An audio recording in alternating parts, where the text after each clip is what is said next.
we are going to continue from the presentation of maybe 2 weeks ago, where we're looking into a quick overview of machine learning model, and the modeling process. In the past 2 weeks of this particular series, we discussed what are the 3 things that are very important when it comes to machine learning modeling.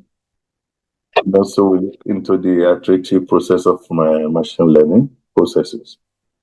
So today we are going to be looking into data preprocessing as one of the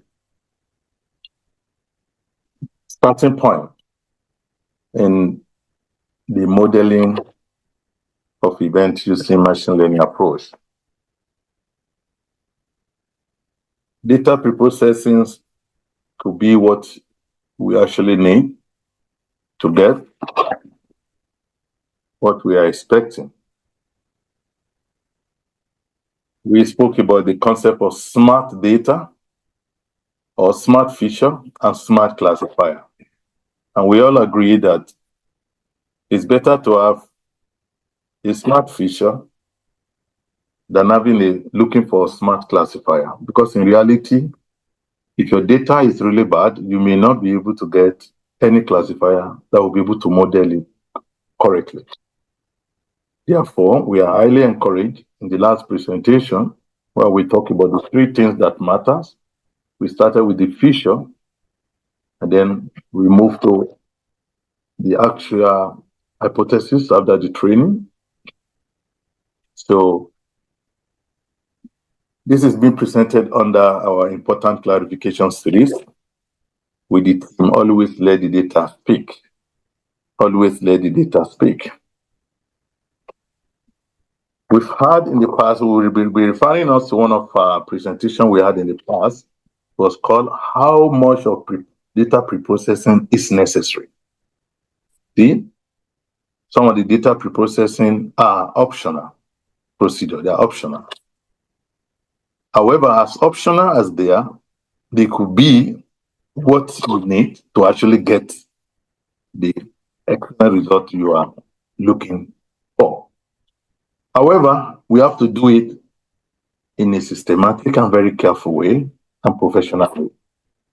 So we've seen people spending several days. In fact, it is often established that almost 55 or 60% of time are often spent on data preparation. So before going to the modeling.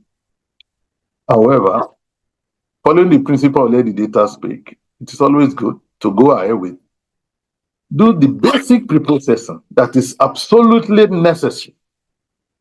Because some data preprocessing activities may end up mutilating your data, making you to lose the insight that you could have gotten from the data. So again, we refer to our previous video titled, How Much of Preprocessing is Enough? You see, when you listen to that, it's a complete lecture on how much of preprocessing is necessary. When we are going to now look into this portion, data preprocessing, as it is. Because you always have this particular freedom to go forward, and you can go back. So don't spend too much time. You don't have to do all the data preprocessing we are going to mention today before you start modeling. This is a problem people used to have before. It's a big mistake people used to make. There are so many preprocessing methods. People want to utilize almost all the preprocessing stages. At the end of the day, they ended up with fake data because the data is no more original. You have used preprocessing to destroy everything that you actually started in a better. So today we are going to look into what are the data preprocessing we can look up to for. So we have the data quality. Sometimes you need to look out for the quality of your data. Check the quality. What do we check for in quality? Data quality. Then what are the major tasks in data preprocessing? Then we're going to look into under this data cleaning, data integration, data reduction, and data formation, and data discretization. All these form the core of what we usually refer to as the data preprocessing. Data cleaning, for example, we again divided to missing value treatment, noise, and the like. So data preprocessing is a huge aspect of data modeling. So we have to pay attention to this. However, as huge as many they are, the good news is that most of them are often optional. You go back to them when it becomes necessary. Of course, some of them, at least few of them, you have to do it if you find out that it's need for that. Yeah. So when you talk of the first one, we're moving on, data quality. So during the data preprocessing stage, one of the things we are looking out to ensure is to make sure that the data quality is good. So there are something we call measures for data quality, which is often referred to as a multidimensional view. The first thing is to look at the data, the accuracy of the data is very important. That is it correct data or wrong data? Is it accurate or not accurate? Of course, unfortunately, these are supposed to be done at the point of collection of this data set. That's why in data collection process, hopefully in future, when we move fully to data science and analytics procedures, we get into it in detail. How do we ensure data quality? That's not what we want to take for today. Later on, we're going to be coming back to that. During the collection of data set, it's not just that somebody just collect data and we rely on it. No. This data set that is going to impact the AI model that the company is about to build. So there have to be somebody who will collect the data, another person will double check it. There are a lot of stages of how to ensure data quality. That is another discussion for another day, by the grace of God. However, under the measure of quality, we have to check for the accuracy of the data. How do we check for the quality of the data? There are certain procedures that are put in place. It's not a matter of trusting someone. There has to be established way of ensuring that the data being reported is actually as it should be. See? For example, somebody is taking reading and is not taking the reading. You have a gauge, you have to take a reading. We were taught to avoid error due to parallax. Then you need to take it with your eye perpendicular to the reading. If you take it from this side, you'll be seeing another thing. If you take it from this side, you'll be seeing another thing. I will ensure that this kind of error are eliminated. All this will have to be ensured. And be sure that even the data, it could even be in a questionnaire, is there any validation that is put in place to check whether the data is accurate or not accurate. How we can ensure that will be discussed later on, inshallah.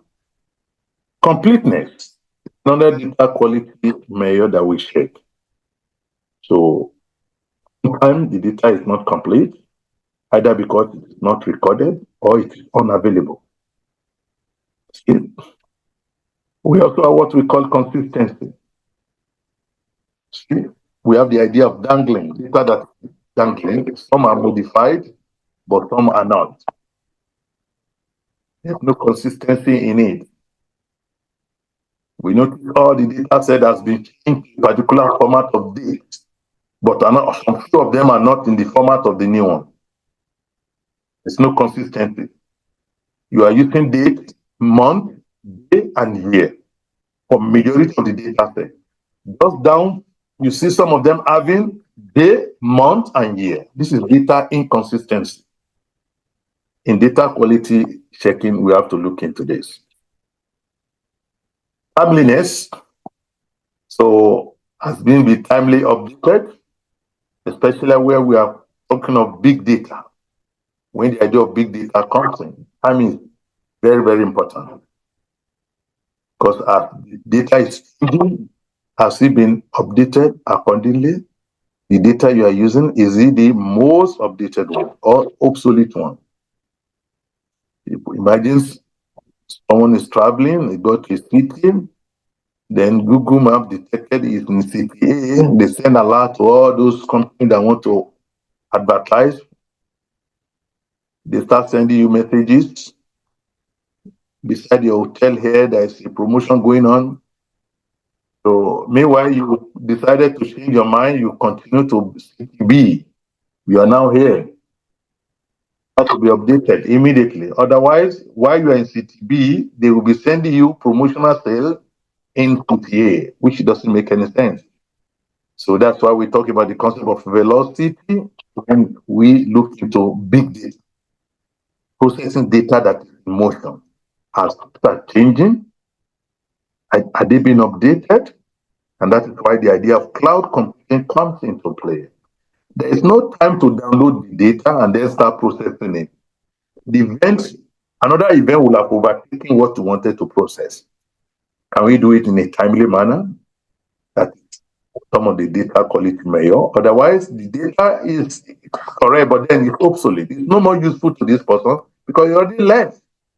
So update has to be provided as soon as possible, especially in real-time processing. Believability, do we really trust the correctness of the data? So that is something may be correct, but how can you really trust that correctness? Is it conforming to what is expected to be? There are some information that you don't expect it to be out of some range, but you notice they are totally out of range. Maybe instead of with your X1, they are referring it to it as X2. Somebody may make mistake. Data entry clerk may make mistake. Instead of writing X1, is writing X2 in the title of the feature. You'll be using this referring to a totally different thing. These are some of the things that have to be checked under the quality check to ensure that can we really trust this data set. And it could also be from the antecedent of those people that are responsible for data entry. They are fond of always making mistake. How can I trust that what they claim to be correct is actually correct? This has to be checked. Interpretability, so how easily can we really understand the data? So it's also very important. We are in such a way that just going through it, you can be able to check it for necessary quality measures. And also for that, that hopefully we have opportunity to view. Now, moving further, we said the major task in data preprocessing, the first one is data cleaning. Like I said, always remember that some of them are optional, while some are very compulsory. So in data cleaning, activities that we will carry out here include missing value treatment. You're looking out for missing value. Missing value is one of the preprocessing activity that is, I can deem it almost compulsory. Even though it can still be optional, if I'm using machine learning algorithm like decision tree, decision tree, decision tree. Decision tree can process your data even in the presence of missing value. However, some algorithm will not allow missing value. Some algorithm will not allow missing value. If I generate error, if there is any missing value, there's going to be an error often reported in that scenario. So we have to make sure that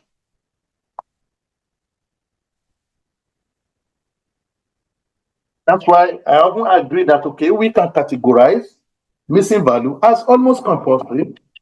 A support vector machine will not run if I to generate error, it will not run with missing value.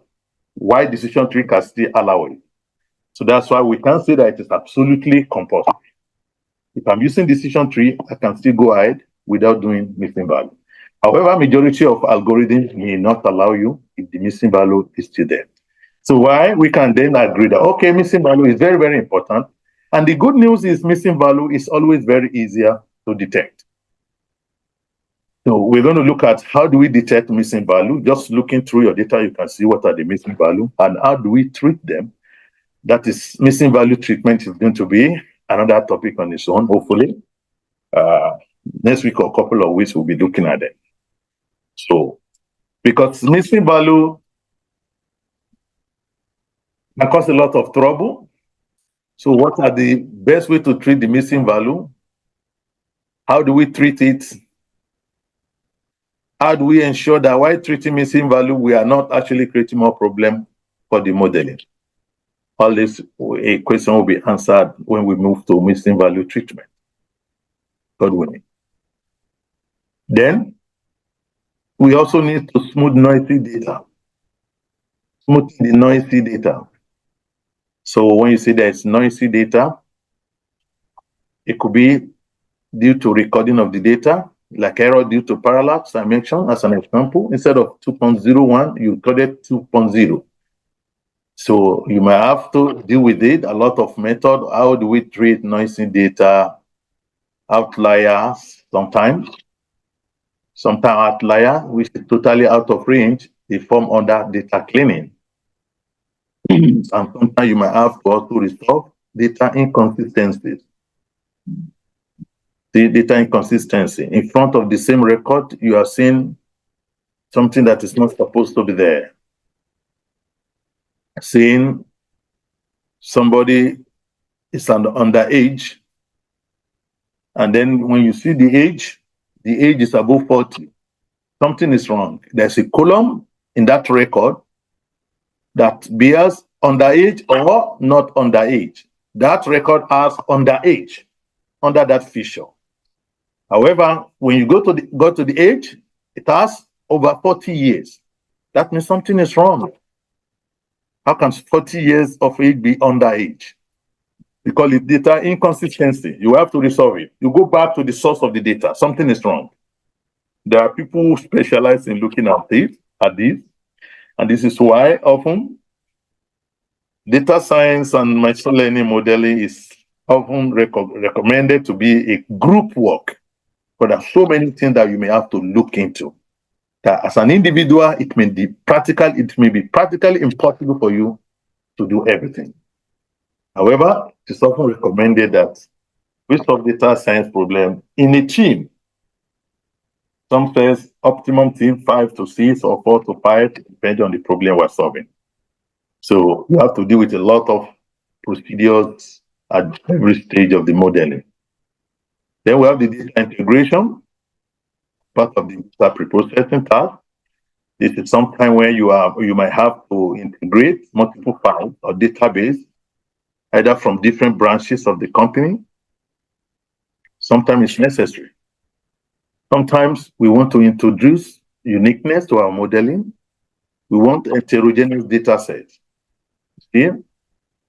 Heterogeneous data set will make you to be able to see the insight from different angles, which gives a very rich understanding of the phenomena you are modeling. Let's say, for example, you want to model identification of staff mode. You set up camera, you are monitoring their facial look. You may also be monitoring their social media,